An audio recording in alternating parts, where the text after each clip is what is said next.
Good morning, Vitruvians. Welcome to our flashlight. Sorry we are a little late. We had another meeting and it took some time for us to get going. Here we are. Mike, how are you? I'm great. I'm great, Nick. Hi, everybody. Good to see everybody. Thanks again. Good to see all the usual suspects chiming in, joining us. So it's great to see everybody. Yeah. Um, so our flashlights are designed to be shorter versions of our spotlight where we want to share some important information. So today's flashlight is to share two pieces of information to you. As promised, we're going to share information about our centralized exchange listing. We are very excited about that. And also, we have further developed the passport program. We want to give you an update on that, on all the details that have been solidified to this point. So, without further ado, I think we can get going. Let Let's me jump in. Yeah. So the big news that everyone's waiting for is, well, we've shared the date and time, but we have to share now is what is the exchange we are going for. So we are very excited to report that our listing for Vitru is going to be on the Weekz exchange. Now, a couple of important things about this. It's on February 5th at 10 a.m. UTC. So please convert to your time zone.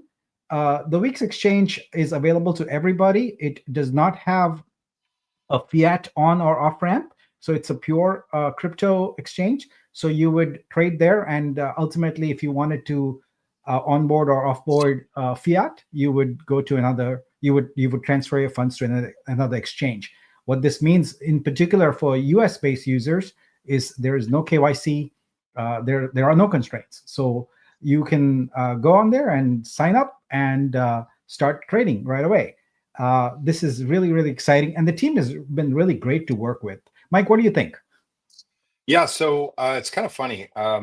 Somebody alluded to that we were going to list on Week's, I think either last week or a couple of weeks ago, and that was false information. We actually weren't going to be listing on Week's. When we contacted a listing broker and discussed all the different options that they would recommend, because they work with all the different exchanges, they actually came back with the information that Week's is actually the best strategy for us at this time. The reason being is that they have about 6.2 million traders. They're doing volume. Um, they're beating almost everybody in terms of volume on all the other tier twos, and even beating some tier ones. They're dumping tons of marketing into the central exchange. They're getting super, super aggressive on onboarding new projects. They offered competitive rates for us. There's no KYC at sign up. They're doing up to, I think, 200x on leverage on altcoins. So there's tons of different options. They're servicing over about 200 countries right now, including obviously the Americas and China. The best depth and spread of liquidity on low cap gems. When we looked at all the different options, they were by far the clear winner for us. And as Nick said, the communication with them has just been incredible. The overall experience with them has been incredible. And sorry for the delay, because I know that we were going to go for the 31st, but because of Chinese New Year, they recommended actually that trading would be a little lower at that time due to the Chinese New Year. So they recommended that we pushed it back a week, which we complied, and we agreed with them. So we're super excited. And the fact that there's no KYC for the Americas is a huge plus. So yeah, we're excited. Yeah, I already signed up and did a few trades there, etc., just to check it out, and found it to be amazing. I liked it a lot, so that's Mhm. great. So a little more details here. So our listing is going to be for the Vitru bridged token on Ethereum mainnet. So you can see that contract by going to vitru.xyz/vitru-eth. Now I know that many in our community feel like, oh, Ethereum too high gas costs, etc. But you have to remember that you're paying gas only twice. Once when you bridge crypto in to the exchange, and then once you bridge out, out of the exchange. When you're trading on there, all exchanges have their own fees that are irrelevant from the perspective of the chain they represent. So this is where we are here. I see comments here that people are very excited. I am too. It's really great, and yeah, our timing is you know designed to be optimal for traders when a lot of the trading community is off on the Chinese lunar holiday. We don't want to be listing them. All right. So with that out of the way, I think what we want to do now is switch gears a little bit and talk about our strategy. Well, first we want to talk about our results a little bit on what we have seen since we have implemented what we call supply sentry, which is essentially a gated mechanism right now for wrapping and bridging. And let's start off with Mike talking a little bit about that, and then we'll go into more about Passport. So, Mike, over to you. And I'm going to head out of here for just a bit. Yeah, so let's just do a quick review. Obviously, we've been monitoring over the past 30 days the trading activity, and it's, as we discussed in previous spotlights, that the vested supply that's getting injected into liquid wallets is really, the timing of that is not good. So what we were seeing based on how we were analyzing the charts is we saw kind of a price erosion from 0.21 down to 0.16. We were breaking through support levels, which is not good. Large exits with granted coins. Again, these are granted coins. It produced price volatility, strong sell pressure prior to the list, low purchase volume. We were, investors are just not going to purchase unless there's stability within the price, and price, fear versus greed. There was just a lot of fear among the traders. So we realized that with the granted coins that we really needed to do something about it, to go with more of a managed approach. So the result of over the past 30 days from our analysis is that the granted supply was eroding liquidity and price and under farming the chart leading into the SEX list. So we came up with the solution of introducing the Passport, which we kind of pulled the trigger on this over the last 7 days. And what we're starting to see is strong purchase to sell ratio with the bridge supply, responsible sales with the managed supply that's already on the bridge. We've seen a 47% higher than the all-time low price, which is great to see. We've seen a 35% increase in trading volume since we've put in this new feature, and an overall 20% price growth over the last 7 days. That's phenomenal, you guys. So the result is from managing the supply and doing it in a more controlled fashion is we're seeing managed growth, we're seeing higher price growth potential, we're seeing that our marketing will be effective going into the SEX listing, and more holders, responsible ROI, and obviously healthy trading. So we did want to show you that the strategy that we had really is based on math, and it's not to be punitive. It's really, rather than in the first chart, we see that only a few holders are winning, where in the second graph, we're going to see that everybody wins and the blockchain is successful. And that's really what our strategy is here. It's not to be punitive. It's not to be restrictive per se, but it really is to try to manage supply and ease into a really good strategy going into our central exchange listing. So yeah, it's just nice to see that the math is backing up our strategy, which is awesome. Yeah, it's great to see that, and I know that ideally we would have no constraints and it would be free and open to all. But the fact of the matter is that we find ourselves in a situation where there are a large number of people who simply don't care about others and or the future of the blockchain, and just care about their bag and how they can exit as quickly as possible. Well, sorry to say, but the needs of the many and the needs of our desire really to have a very successful blockchain that has a long and successful future outweigh the needs of someone to make a quick exit and get some liquidity up front. So I offer to anyone who has an issue with our supply management technique to step up. Just offer up the liquidity, and these constraints will be gone. So we only want to have the constraints as long as we have liquidity challenges. But if someone wants to deposit, like, I think the minimum buy would be 150K to even get by with the amount of supply we have.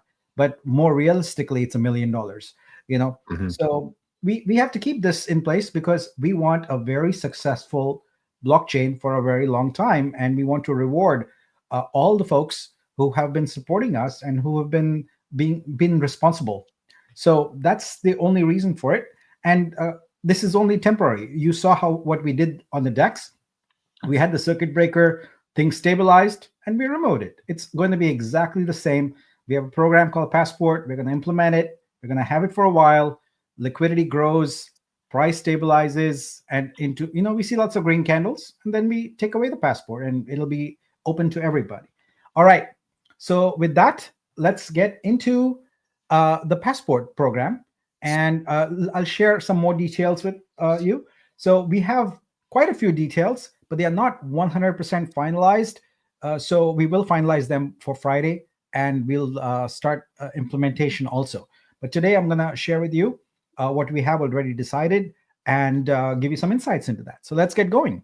So first of all, just as a refresher, the Passport program is a solution we've designed to manage the Vitru token supply dynamics as we transition. But it's really not unipurpose as evident from sort of a supply perspective. We intend for this to be sort of a controlling mechanism where we can reward supporters in different ways.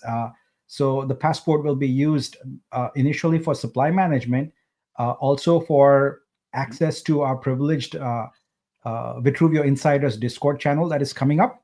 But then in the future, we're making the architecture of it flexible so we can keep adding these kind of perks, incentives, access controls, etc., for the folks in the community who are really there, who are stepping up for the blockchain. So that's the intended purpose of the Passport. Now, here's the workflow of how it's gonna how we're gonna issue them. So it starts off with you submitting a Passport request. That request then gets added to a queue.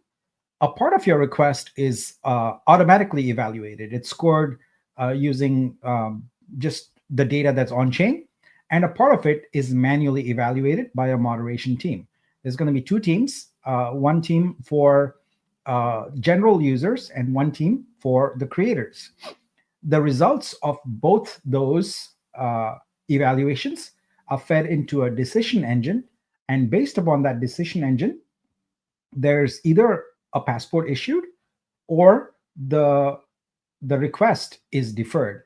We have no concept of a rejected request. We feel like the data is always changing, and so it is possible for us to go back and reevaluate the request, rescore it, and then the Passport might be issued. So this is kind of a living workflow, and how we will specifically implement it, we'll share with you on Friday. But for right now, this is in general a very high level view of the workflow. So there's a little more detail I can add, which is about the actual request. So we'll be adding to Scope a page where you'll be able to submit your request. All information submitted is confidential. We have no desire to publish anything, and it is only for the purpose of issuing the Passport, after which the data is discarded. We don't need it. You can submit the following information, any socials you may have. So for general users, that would be connecting your Discord ID. You will actually go through the process of connecting it, not just submitting it. And for creators, you can either connect Telegram or X. If you're not active on Telegram, that's fine. If you're active on X, that's what you would connect with. So your socials are important.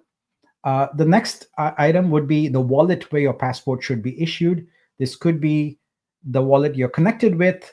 in scope, or it could be any other wallet. It's really indeterminate. But remember that a passport is soul bound.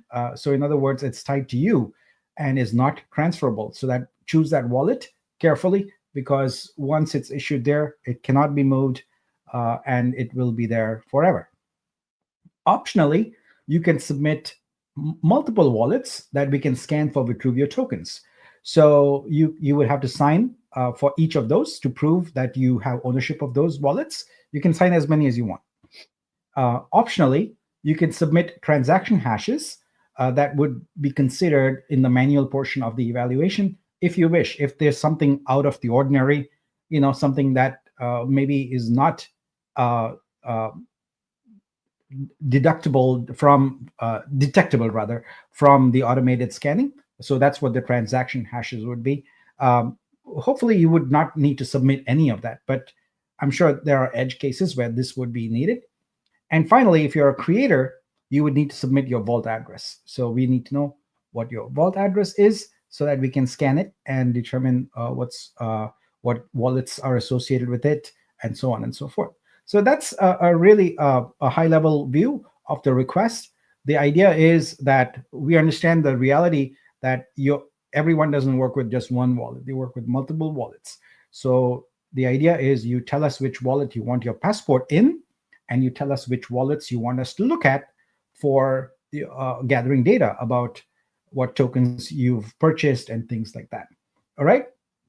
Now, next up, let's look at one very important thing. But first, a sip of chai.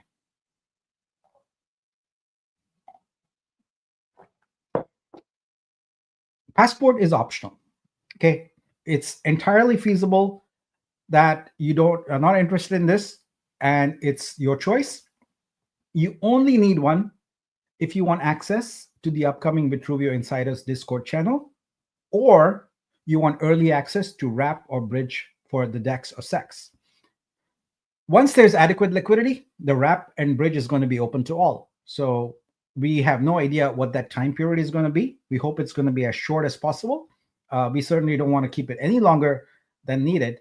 But just remember, Passport is entirely optional. If you have no desire to trade right now, then you don't need it. If you just want it for the Vitruveo Insiders access, you may submit it. But again, that is entirely optional. All right, let's keep going. Let's look at the evaluation categories. So there are 3 evaluation categories. Category number 1, it could be either or. So if you are a general sort of crypto investor in the community, then you would submit information in category 1 for capital, which is an automated scan. And what we would be doing is we would evaluate your coin token purchases, and more importantly, your sales. So we would infer those from the wallets you've submitted. If you are a creator, category 1 is manually evaluated. We would look at have you been a responsible artist in our ecosystem? Have you, for example, not flooded the platform with low quality art? Do you have price parity of your artwork here with generally other platforms where you are? Because we know that there are a few artists who are bad actors who have 5, 10, 15x the price that they set on other platforms on Vitruveo, and we don't consider that good behavior. So anyway, it's going to be a manual evaluation of that. So that's category 1. Category 2 is also manual, and that's your community engagement, participation, etc. So it's I think most moderators that we have or support staff in the case of creators have a pretty good idea of who the active people are, who are more active, who are more engaged, who are helpful to other people, who are just generally participating on social media and in our community channels. So we're not looking for people who are necessarily about promoting the platform so much as being supportive of others and being a good community citizen. That's kind of what we're looking for. And yes, it's a subjective thing measure, but I think for the most part, it's very easy to discern if someone is being a good member of the community, or being a member of the community who's either not supportive or not participative.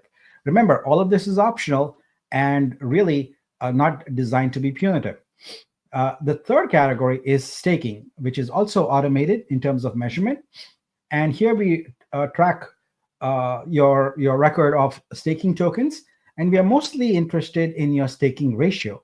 So if you've got a huge balance of coins, but you maybe only staked 5% or 10% of that, that's not a favorable ratio, and the scoring would take that into account. But if you've got even a small amount, but you've staked most of it, that's a favorable ratio. But we algorithmically take both the size and the ratio into account in evaluating this portion of it. All right. So now let's look at the scoring. The scoring is pretty simple. We are not going to give any numerical scores, but because we want to have ranges, because there is no absolutes here. It's a lot of gray area, and we want to respect that. And so in each category, you're going to have either a low, medium, or a high score. So that's going to be based upon algorithmically taking all this data and putting it in. Now, this is going to be a learning experience. We're 100% not going to get it right on day one. We might have to finesse the algorithm a bit, which is why it's important to note that in the workflow, we said there is never a rejection. It's always a deferral. Maybe the engine is updated, and then it comes forward as an issue, whereas before it would have been deferred. But our goal is to have ranges so that a point here or a point there won't make a difference. It's about in general, where does this person fit for this particular category? So you have low, medium, and high. Now, based on this, what we have is three types of passports. We've got a silver, a gold, and a black passport. And thanks to Mike for creating those graphics. The passport types will determine your levels of access and how are you going to be granted or issued rather a silver or gold passport. That's based upon the scoring in the three categories. So it's fairly straightforward. To have a black passport, you would have to have three high values. In other words, in all your three categories, you would get a high value. If you were to get a gold passport issued, you would have to have a high value in at least two of the categories, and you could have a low or medium value in any of the others. For a silver one, you would need to have at least two mediums, and your other two and you could have a high or a low in the other one. Now, the supply is going to be distributed, the access to the supply based on the type of passport you have. So if you have a silver, the supply, you have 20% of the supply that's available. Gold, you have 30%, and for black, you have 50%. So how is the supply determined? Well, so first and foremost, only passport holders may wrap or bridge Vitru until there's adequate liquidity. So just re-emphasizing that. Now the quota, the supply, is algorithmically maintained. We learned a little bit from the circuit breaker. We're not going to have a daily thing at a certain fixed time where bots are just waiting to get at it. So first of all, bots will not be able to do anything because you have to have a passport. So that is taken care of. Secondly, we want to distribute things for every time zone. So the supply that is there is actually measured in 6-hour blocks so that it spans various different time zones. So how this algorithm works, we'll give some more details on that on Friday. But today we wanted to let you know about the categories, the workflow, the types of passports that are available, and the supply that would be available. At the end of the day, you don't have to participate in any of this. You can just sit back, relax, and watch other people do it. But if you want to, you can submit your information. And if you get issued a passport, then great. You can just go and try and wrap or bridge. And depending on the algorithm, it may or may not allow you. And it'll tell you, you can do it or you can do it, and so on and so forth. So this is a long-term platform we are putting into place, because as I mentioned, Passport is not a one-time thing. We will have future needs where we want to introduce things. For example, we might have a new airdrop or something, and we want to give preference to the members of our community who are supportive. We haven't yet made decisions on the longevity of your Passport level, whether it's black or gold or silver. We have to think a little bit through on how long it stays that way before it has to be reissued. So lots of decisions to be made. Very short amount of time. We're doing the best we can, and yeah. So that's kind of what we've figured out so far. And I think that is the end of the information we have to share for today. So we'll make this deck available for you shortly. But we can go dive right into questions now.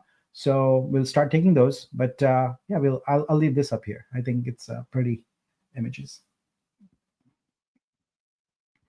So Mike, let's get going. But first, actually, before that, please do share your thoughts on this on the program. Yeah, it's an unorthodox approach because what is the need of the passport? Normally, you would not take a structured, controlled approach to ROI or supply management in this type of sense, and this really comes from the vested supply that and the granted supply that we gave the OGs, me being one of them. It's kind of like a Black Friday sale. If you just open the doors and there's 50 million people waiting outside and they all rush in, it's just chaos. And it's not a very effective or productive way to manage our pre-list strategy. So as opposed to that, coming up with a real nice structured, orderly way where people can ROI, people can purchase, people have more confidence that it's not just the wild, wild west and everybody is just scrambling to grab liquidity. It's a very structured, organized way of doing it. And I think the results of the chart show that. So I'm in massive support of this. I think things should be done in an orderly way, and giving a chance for liquidity to build, giving a chance for price to really do its thing and grow.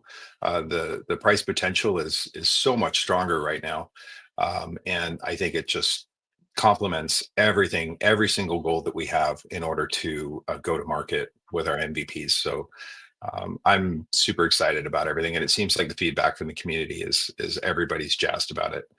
But let's take some questions. Let's do it. Casey says it would also be great to have some restrictions with a passport even after sex listing. Can't have people with huge Vitru bags start dumping once price restrictions are lifted or once the passport is removed. Yeah, that's definitely the strategy. It's not just going to be a one button we're off and a one button we're on type of thing. It really is going to be a slow transition. We do want those that do want to exit, to have that opportunity while the price is low, but we don't want everything being done at once. It would be far better for people to exit at 50 cents and versus $10 per se, because that means more Vitru will be transferred, and they'll be have less price impact. So it is going to be a very, very managed supply where we really balance things out.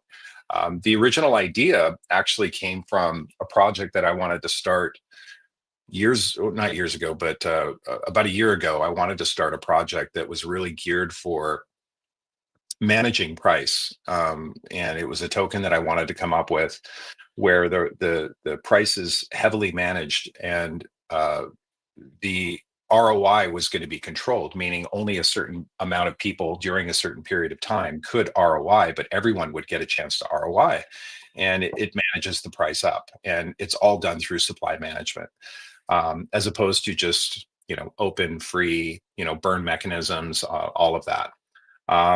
And it's kind of like that's the way that a traditional, let's say, mutual fund would monitor their holdings, and they manage supply very, very well, as well as stock trading. They'll do splits. They'll just manage things. And so that's where the original idea came from, and I think it's a great solution for what we're doing. But yeah, Casey, it is going to be existing. We're just going to kind of try to control the supply until we feel like there's enough liquidity built, and then we just may use this as Nick said, as a future tool. Weekz is a great choice, no KYC, and works most of all countries, unlike some other sexes. Maximum adoption potential. Yeah, great feedback. Can you provide an update on the protocol rebase reset timeliness? Yeah, we're gonna move all those updates, etc., to Spotlight. This is a flashlight. We focus on the two topics we talked about. Yep. Okay. And Nick, you talked a little bit about this. Are bots the ones doing most of the selling? No, that's not what we're seeing anyway. And this passport is a great solution because it does prevent at least the community from doing bot selling. But once it's on the open market, any coins that are purchased that want to do some sort of bot selling or bot trading, that's fine. And it's healthy because it does generate volume. Bots are always kind of a frowned upon, at least in our community, because we're really trying to protect the liquidity. We don't want liquidity stripping. We don't want, at least not in this stage. But as liquidity is built, have at it, arbitrage, and feel free to use bots because it does generate more volume. Absolutely fantastic getting to this moment. Well done for everything, for believing. Thanks, team. Bring it on. Thanks. Okay, and if one doesn't want a passport, once the passport is expired or removed, will OG still have access to the Genesis OG chat again? So we're actually deprecating the OG channel, and it's going to be becoming the Insider channel. We will still have the general chat. So anybody that doesn't want a passport, feel free to communicate in the general chat. The Insider, there's a number of reasons why we're instituting this. The passport solves about 6 different problems that Nick and I have been really racking our brains trying to fix. Obviously there have been some bad actors in the community that we're weeding out, and this helps with that. That's just one of 6 of different challenges that we're fixing. And this accomplishes that. So at any time, if you don't need the passport now, you want to get it later, I'm sure that's something that we can work out. I covered that, right, Nick? Was there anything else you wanted to? Yeah, like I said, passport is being implemented as a long-term thing. So if you intend to be a long-term member of this community, it's probably a good idea to get one, because ultimately we are going to continue to offer more and more benefits to passport holders, because we know from the evaluation that these are valued members of the community who are contributing, and so we want to keep offering more and more benefits. But these 2 vectors right now, access to the Vitruveo Insiders channel and access to the early supply for DEX and for SEX, are the 2 initial benefits. Very good. Does passport include core NFT claims? It includes everything. So all Vitruveo tokens are considered. So, for example, have you purchased boosters? Have you purchased vibe tokens? Have you, purchased vortex? It's so really everything. It's supposed to be a 360-degree kind of view of your wallets, and it's evaluated based on that. And so core NFT claims would be factored in there also. Yeah. Okay.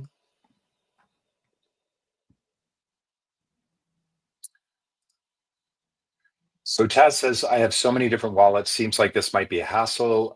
In my case, if I have no desire to wrap bridge or sell before we get traction, I really don't need to bother getting a passport, right? Question mark. The answer is yes and no. Yes. If it seems like a lot of this stuff is going to be automated, Taz, and you're such a valuable part of the community, and I don't think you're going to have any issues getting one issued. If there is any reason why you don't feel you need it, the only drawback is that you would not be in the insider, the OG insider channel. So if you see value to that, it might be worth just going through the automation process first. And then if for whatever reason, even if you got a silver passport, that's fine. You're going to have access. Yeah. But I don't think you're going to have any issues getting one issued, and I don't think you have to go through the monotony of trying to update and manually go through all of those wallets. I don't think that's going to be an issue. Yeah. It's not the way it was intended anyway. So. You're on point there, Mike. I mean, if someone just wants access to the insiders channel, then they can still connect their Discord ID. That would be reviewed, and they can connect maybe one of their wallets or two of their wallets, which is the main ones, and we can look at maybe ones where you've staked the most, and I think that should be adequate to make a decision on giving you access to the insiders channel. So yeah, I would I think the because it's a combination of automated and manual. I think and there are different levels, right? So you could have no capital investment, and you might be a very engaged member of the community. So that's perfectly okay. You would get a passport. Yeah, and the other thing that Nick said is there's going to be other utility for the passports. Obviously, we want to reward those that have really gone above and beyond to really support the longevity of the blockchain. And so whenever we have new projects, we want to do, as Nick said, airdrops. We want to maybe do a pre-sale or something like that. Obviously, Black passport holders will probably get first dibs, and then it'll go down the line. But there will be some additional benefits to this. We do really want to reward the community for all the different ways that each of us have contributed. Some have contributed more in some areas, and some have contributed more in other areas. And we really want to separate and classify how people have contributed and really reward them. So again, this is not a punitive thing. This is really a good thing. Yeah, I see a lot of questions about details, etc. Guys, I must remind you that I'm only one person, and I'm doing my best to architect this and build it out while implementing 10,000 other things also. So just be patient. I got to figure things out and make sure that things are flexible, well architected, well designed, and are non-punitive. That's really important. I want it to be a very fair system. So if things are not answered completely, it's because just haven't gotten around to getting that done, but moving as fast as I can, and we'll have more answers by Friday. Yep. Getting on, there were some questions, Nick, I know in the community about the claims, because you and I talked that there was going to be a pause, and then the contract said it was paused and then it was lifted. So let's just get some clarity on that. So will the claim button on Studio be removed, and where are we with claims? Yeah, so that's two very different topics. It is two different questions, yeah. So I'll answer the question that's up there first. The claim button on Studio will never be removed. And here's why. Because when you get paid for selling your artwork, for licensing your artwork, the funds do not go to a wallet by design. We want to prevent artists on our platform from ever being hacked, because we see that all the time on other platforms. So on Vitruveo, every creator has a vault. And in the vault, and associated with the vault, you can have as many wallets as you want. So the claim button basically allows you to use any of those wallets to claim funds from your vault. I think you might be referring to the restrictions on the claim, and those will be lifted. It's just a little bit of extra work to get it done, and we are trying to queue up stores and true level and get those in place also. So the team has to prioritize what they get done first. But it is scheduled to be remote. So that's with the claim button in Studio. Now I'd like to talk about one thing related to the vault that is coming up. It's a side note. I'm just going to drop this little nugget of information here. We recognize that the vault is a good innovation. It has worked really well for creators so far. So we're going to extend it to validators, because validators have monthly sort of VIP payments and things like that. They might have other sharing information, that other token shares that might come along the way. So we want to have a similar claim model. But thinking through that process, we decided that, well, this is something that we could have for everybody. So we are going to have a universal vault, which you can use on Vitruveo, which may have as many wallets as you want associated with it. We are going to also connect that particular vault to a name service. Many of you might be familiar with Ethereum name service. It doesn't work with all chains, but we'll have our own name service. So you'll be able to buy a username, and then through the wallets we provide, you'll be able to transact, but not at the wallet level, but at the vault level. And you can use your vault for other purposes also, which we'll spell out as we get into it.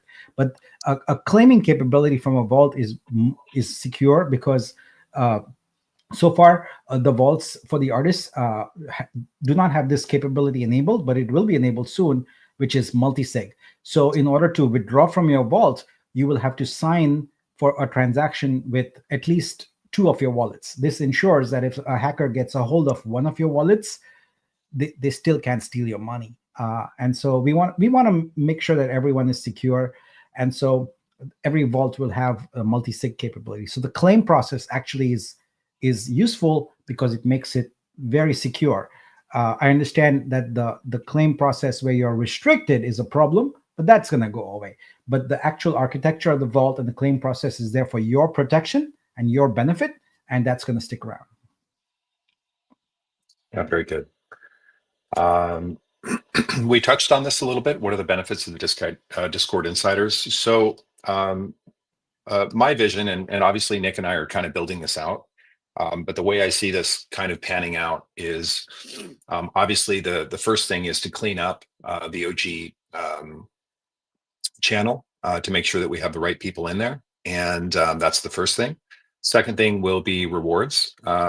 Any priorities on pre-sale, it could eventually develop into a DAO model, and as well as an advisory board. We may parse out maybe just the black passport holders that will have other privileges, whether it be advisory, whether it be DAO privileges, that sort of thing. And that's something that we can develop. But it does, if you guys remember, in some communities, they might have, shrimp, fish, whale, shark, that sort of thing. This is kind of a similar, but it's tokenized. It's not just, a channel. It actually is tokenized. And so it gives us a little more security, a little more trust with certain community members, and then incentivize them for all the hard work that they've done. And we just feel like it solves so many problems and gives us a lot of utility in community management.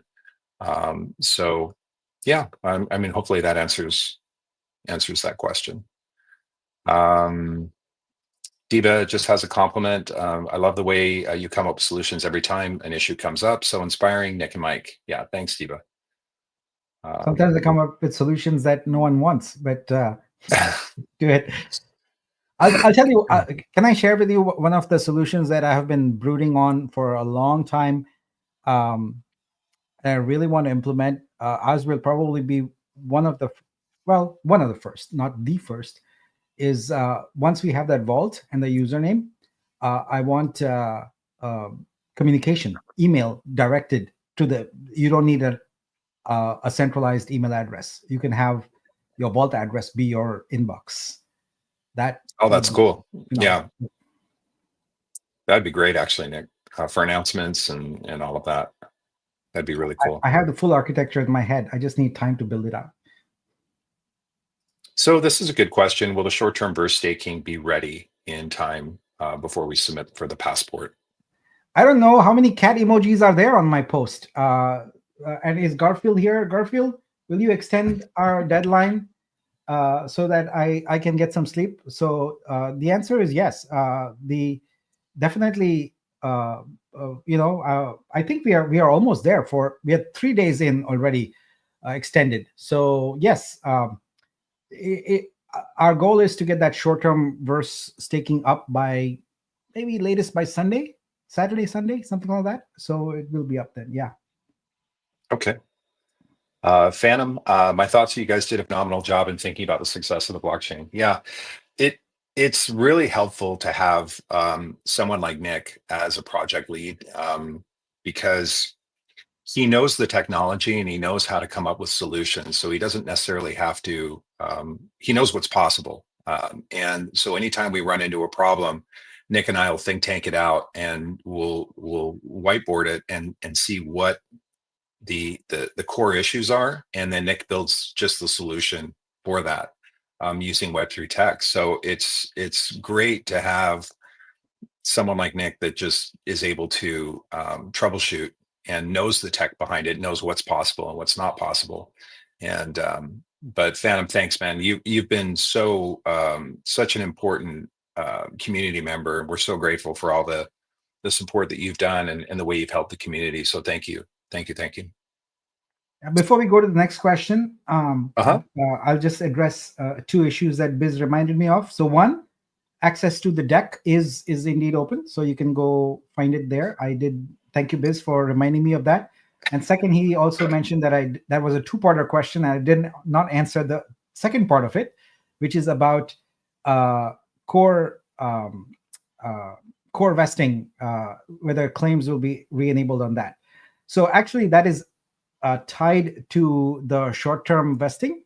Not only are we going to allow short-term vesting, but as many of you have requested, we are going to enable vesting of, sorry, not vesting, staking of, you can tell I haven't had enough chai yet. We are going to enable a staking of unvested coins, because we do want to make that goal, that challenge that Garfield has provided. So as a result of that, the contract for vesting claims is currently paused. Give me a couple days, maybe 3 at the most, and we'll enable that. As soon as we enable, it'll be at the same time. We'll unpause it and we'll enable in scope the ability for you to stake vesting coins also. Yeah. Okay. Am I wrong, or was there a new platform partner on the program, or was that the Sex Info? So, yes, good catch. I was notified by the project lead that there was just another thing that they want to take care of. But should we just give them a teaser on this, or? No, I think we should wait. We should Okay, so we'll wait. But it should be, hopefully it'll be done by Friday. And the thing is that we had to work out a little bit about the passport and how that would be integrated with this new project, because there is some complexity there. And so they're working on that. But it's actually a really exciting project that I'm really jazzed about. So that's going to be coming either Friday, or we'll have to do a special flashlight early next week to discuss that. But super cool. I can hardly wait to share it. Pam asked, can you review the different benefits for the various passport types? Yeah. Nick and I will kind of put together an infographic on that. And obviously that's the criteria for how the passports are going to be allocated. But in terms of the benefits, we'll try to list an infographic on that and post it in either minor updates, or maybe we'll have it ready by Friday. We'll have to see. But that's a great idea, Pam. We'll get that out. Yeah, I think right now, though, it's primarily access to that new channel once we created, and that rightmost column, supply. That's kind of so. So let's say, just as an example, all right, don't quote me on, or don't hold me to this. Let's say that every 6 hours, it turns out that algorithm says 1,000 coins are going to be available. Well, the percentages here indicate the amount of that 1,000 coins that will be available based on the passport you hold. So 20%, so 200 of those coins will be allocated for silver, 300 for gold, and 500 for black. So that's what the supply percentage means. Now, within that category of black, how we manage that, that's something that I still have to figure out, and I will have that done by Friday. Mm-hmm. Okay. I put some funny ones in there, Mike. Did? Okay. Yeah, I'm just going through them. Yeah, Garfield. The only passport I ever had was a fake one, but now I'm going to have a real one. Sign me up. Yeah, no comment.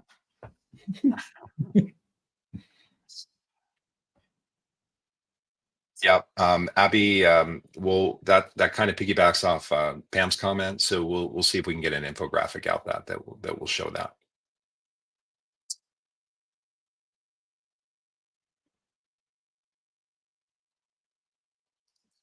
In terms of, do the early stage stakers of Vitru get a higher consideration? No, time really doesn't matter. It's more of a percentage, if I'm understanding, Nick. So it's really going to be the percentage that you have liquid versus staked might be a consideration, one of many different considerations. So Yeah. obviously, if somebody has staked more, then they have more investment in the blockchain, so they should receive a higher priority for ROI on the liquid side, as well as additional benefits, because they've put a vote of confidence in us, the team, and the strategy that we're taking. So, and obviously, many of you stake for vibe and that sort of thing. So there's ties to staking outside of just staking. We really want to get focused, and I do want to make a comment about this whole decentralized centralized thing. um, Nick and I don't want to be centralized at all. That's not our goal, and it's just we have to take a centralized approach with the granted token portion, because that could kill the project. So we're going to get centralized on that, to get us to a point where we can be fully decentralized. We really want to focus on scaling. We had an amazing meeting an hour ago with, I mean, I don't even know how to how would you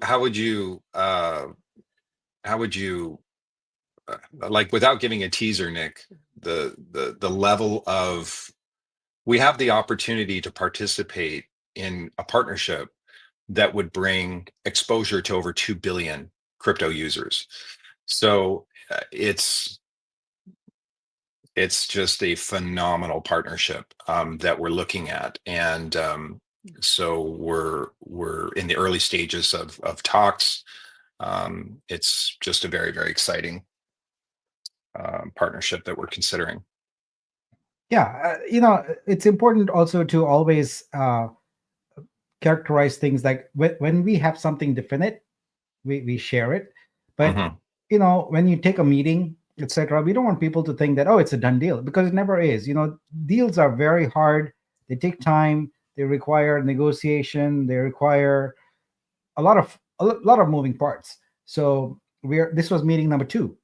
So we're moving forward with a partner who essentially is going to allow us access to their distribution channel via this partnership, which will, like as Mike said, the ceiling is a billion users, but we are happy to start off with having a customer acquisition in the millions, and that too for a vertical that we are very excited about, which is the gaming vertical.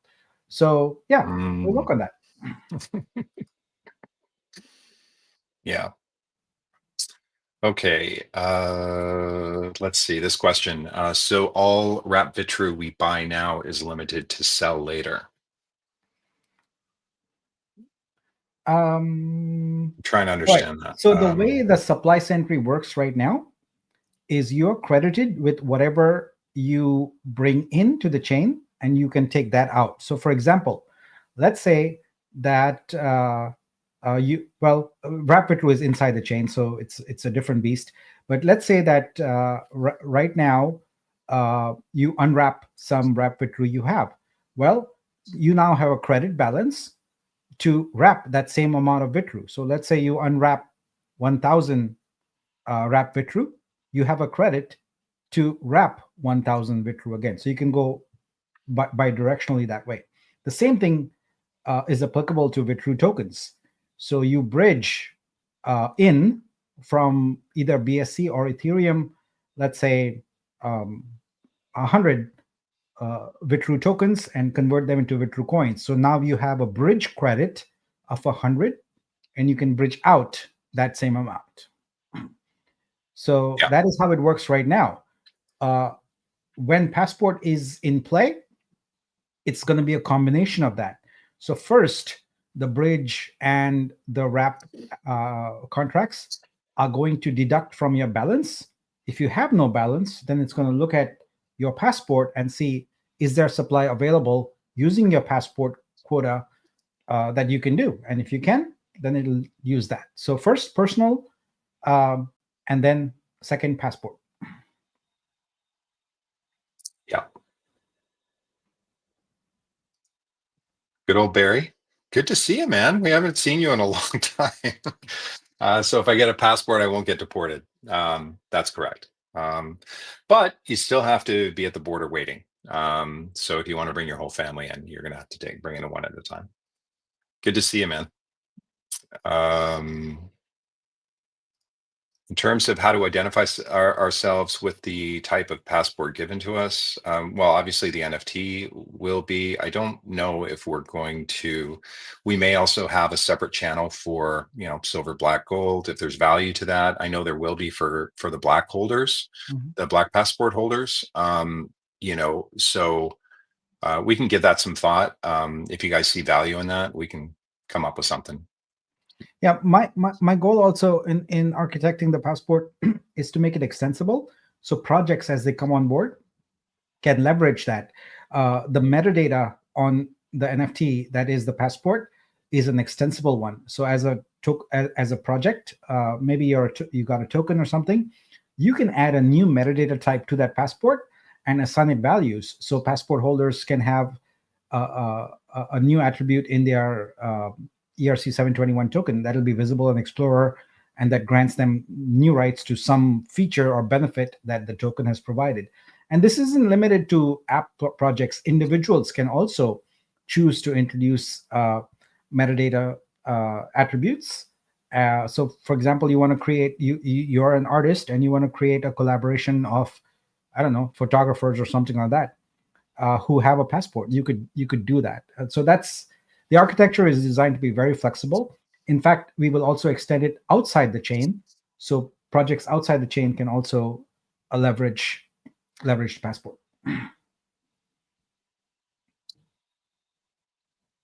Okay, just going back up. There's a question there: can passports be upgraded? So as I mentioned, it's a dynamic thing. We will figure out, some point of reissue where essentially you go through the scoring process again, and we'll have to figure out the nuances of that, but we're not there yet. Yeah, there might be something we can do with Collabland on that, Nick. Mm-hmm. Okay. Any other questions, guys? Keep them coming. There was one other.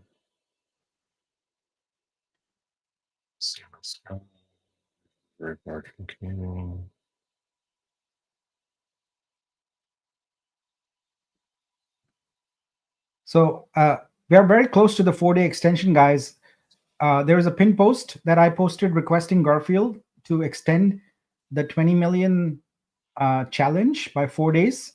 So we are 29 votes short. So go click on the cat reaction on that post so we can get to what is the number we need to get? Yeah, 50 per day. So we have to get to 200, and then it'll be extended by 4 days. Casey wants to know how many chais do I drink in a day. On average, 8, but on some days when it's round the clock, probably 12, which is bad, I know, but yeah, guys. I think we covered most of it. yeah, we can do. We have a session here in 48 hours, so we can cover more. Yeah, I think that's good, Nick. If you guys have any other questions, feel free to reach out in Discord. We can, or any ideas. Maybe you guys have some great ideas that you want to bring to the table on how we can reward different passport holders. If you just digest it, give it some thought, and then give us any feedback in terms of how to make things better, or how what potential we have with the tool that we're using. And obviously you guys can see the benefits of it, based on how the chart's looking. But we want to go above and beyond and really provide additional benefits. So if you guys have any ideas, definitely reach out. Yeah, that lower chart, we need to not only continue that, but we need to blow it out of the water. Like green candles all the way is what we want to do. Yep, for sure. And there's some big purchases coming in. I get DM'd several times a day about various purchases, but there's a big one coming in, which will be great. Fantastic. Love it. Yeah. Okay. All right. We'll keep on working hard to make sure that we are all successful together. And we'll see you all on Friday, and with more information. There's a lot of information we didn't share here today. There's going to be more coming in. Yep. Thanks all. All right, guys. Thanks again. Come join us on Discord again. Let's get those votes up for that one particular pin that Nick was saying, so that we can do that. Don't forget to like and subscribe, so that you can stay updated. And keep an eye on minor updates, guys, because we do post quite a bit in there.